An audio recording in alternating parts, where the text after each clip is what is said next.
नमो पङ्कजनाभयो नमो पङ्कजमालिने नमो पङ्कजनेत्राय नमस्ते पङ्कजाङ्ग्रये कृष्णाय वासुदेवाय हराय परमात्मने कृष्णाशाय गोविन्दाय नमो नमः।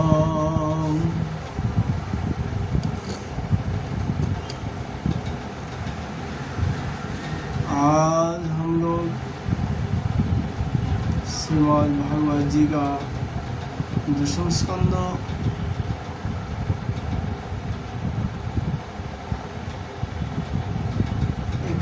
इक्यावन अध्याय की चर्चा करेंगे। भक्त मुसकुंद भगवान का निकट प्रार्थना किया है।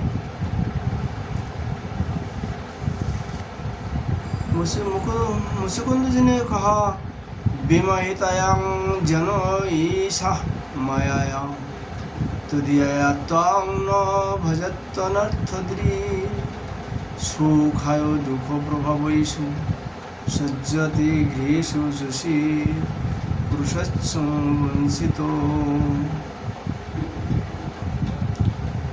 मुसकुंद जी ने कहा, हे प्रभु,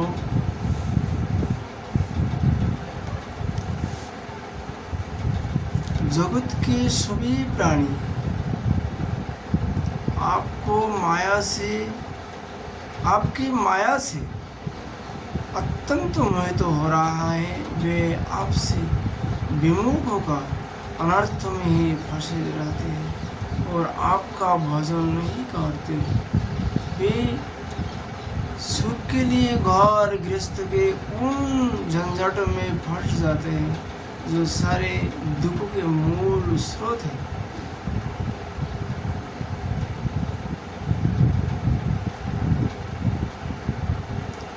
इस तरह स्त्री और पुरुष सभी ठगे जा रहे हैं। इस पाप रूप संसार से सर्वदा रहित प्रभु, यह भूमि अत्यंत पवित्र कर्म भूमि है। इसमें मनुष्य का जन्म होना अत्यंत दुर्लभ है। मनुष्य जीवन इतना पूर्ण है कि उसमें भजन के लिए कोई भी असुविधा नहीं है। अपने परम सौभाग्य और भगवान की अहतुक कृपा से उसे अनायास प्राप्त करके वे जो अपने मोती गोती असाध संसार में ही लगा देते हैं और कुछ विषय सुख के लिए ही सारा प्रयत्न करते हुए घर गृहस्थ के अंधेरे कुएं में पड़ जाते हैं। भगवान की चरण कमल की उपासना नहीं करते, भजन नहीं करते। वे तो ठीक उस पशु के समान है जो कुछ तीर्णों के लोभ से अंधेरे कुएं में गिर जाता है।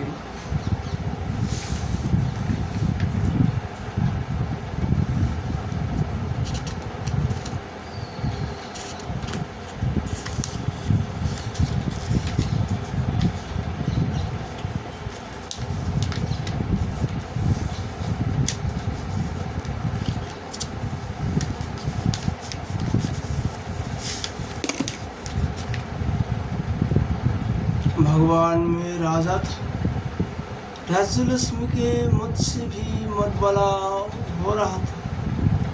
इस मरने वाले शरीर को ही तो मैं आत्मा अपना स्वरूप समझ रहा था और राजकुमार रानी खजाना तथा पृथ्वी के लोभ मोह में फंसा रहता था। उन वस्तु की चिंता दिन रात मेरे गले लगी रहती थी। इस प्रकार मेरे जीवन का यह अमूल्य समय बिल्कुल निष्फल व्यर्थ चला गया।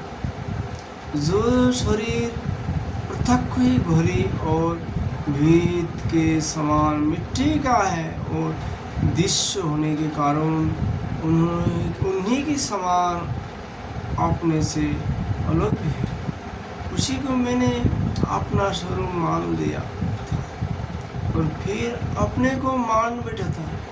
नरदेव, इस प्रकार मैंने मदंत होकर आपको तो कुछ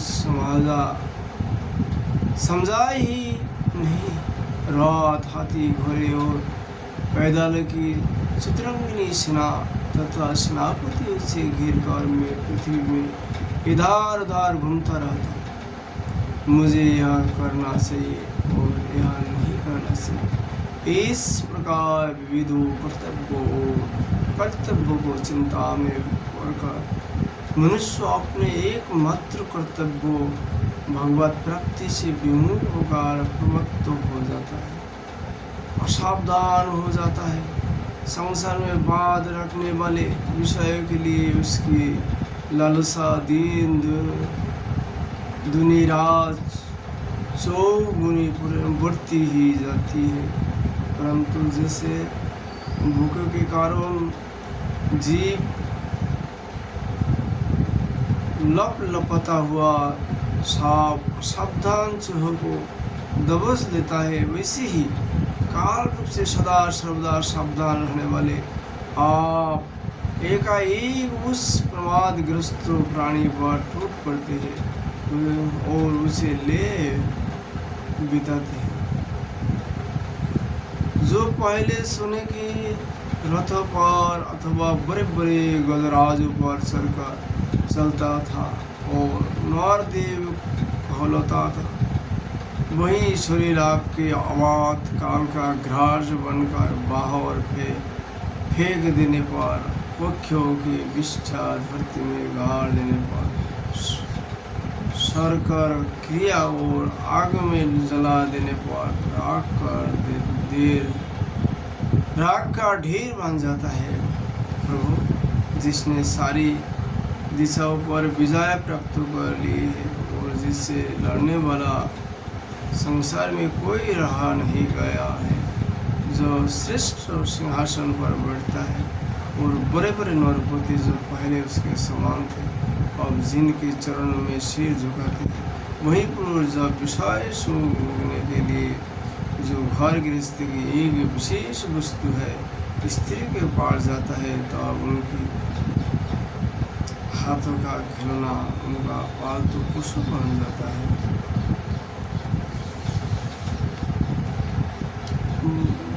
बहुत से राजा सम्राट राजा के पास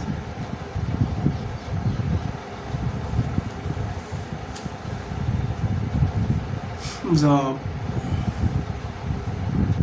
भेंट लेके जाते हैं, उस सम्राट राजा जब पत्नी को स्त्री के पास जाते हैं तब वो हार के आते हैं। एक अबला के पास हार के आता है।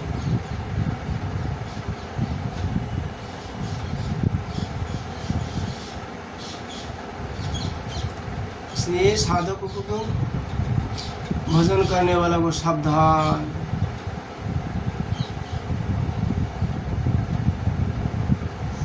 स्त्री को संगोत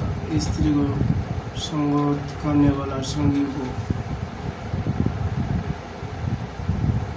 सावधान रहना पड़ेगा, उनसे दूर रहना पड़ेगा, तभी संसार बंधन आपको दुख नहीं देगा। ये बात केवल ईश्वर प्राप्ति का लालसा जिसका मन में जागा है उनके लिए है, विरक्त साधु के लिए।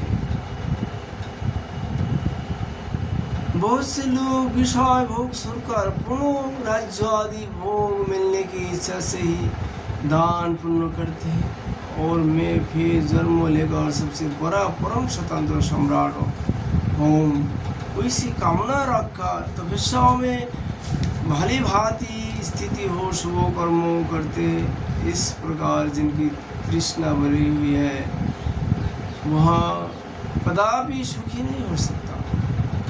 अपने स्वरूप में एक रस स्थित होने वाले भगवान जीव अनादिकाल से जन्म मृत्यु रूप संसार में चक्कर में भटक रहा है। जब उस चक्कर से छूटने का समय आता है तो अब उसे सत्संग प्राप्त होता है, अर्थात साधु महात्मा को दर्शन मिलता है।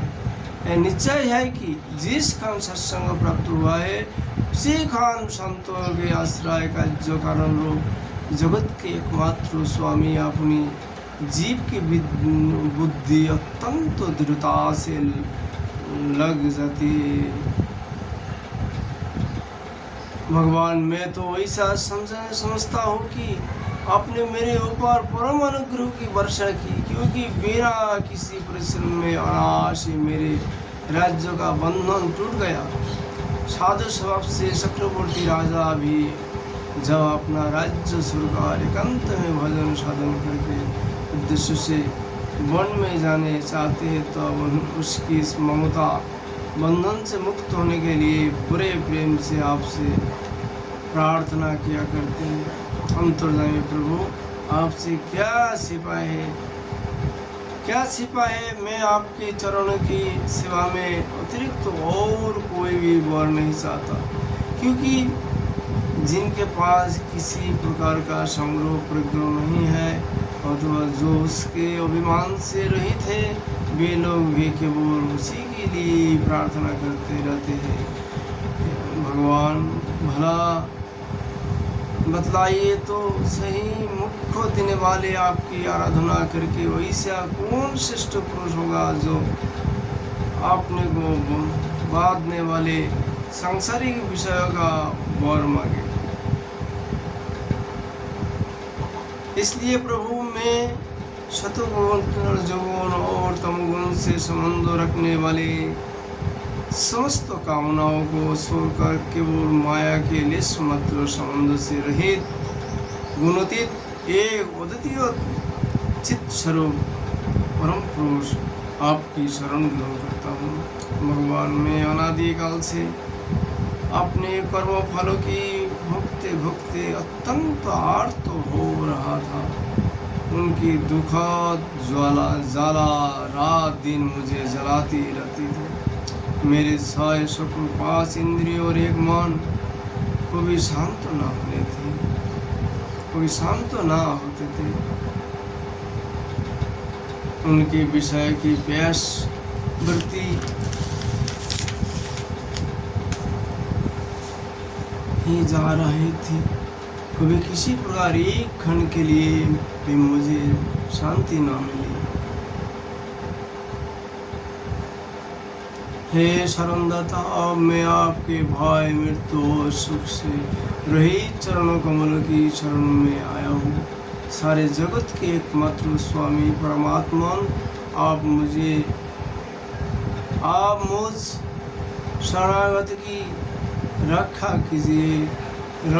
कीजिए।